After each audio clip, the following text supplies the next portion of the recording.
ইশরাক হোসেনকে ঢাকা দক্ষিণ সিটির মেয়র পদের দায়িত্ব বুঝিয়ে দেওয়ার দাবিতে নগর ভবন থেকে সচিবালয়ের লং মার্চে অংশ নেন তার সমর্থকরা। এ বিষয়ে আরও জানাতে আমাদের সাথে যোগ দিচ্ছেন মাহবুবুর রহমান।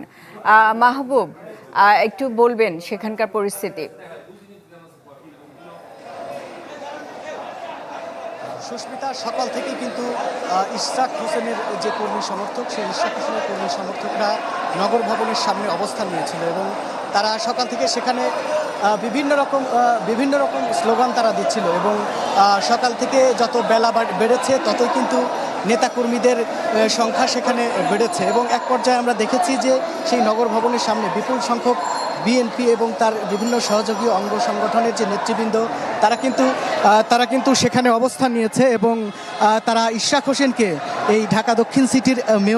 মেয়রের যে দায়িত্ব, সেই দায়িত্ব বুঝিয়ে দেওয়ার জন্য তারা দাবি জানিয়েছে। এবং আমরা দেখেছি যে সকাল থেকে সেই নগর ভবনের সামনে বিএনপি এবং ইশরাক হোসেনের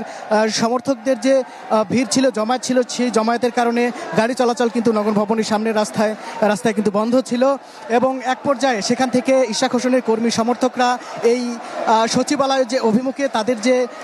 যাত্রা, সেই যাত্রাটি কিন্তু শুরু করে এবং বর্তমানে এই যাত্রাটি রয়েছে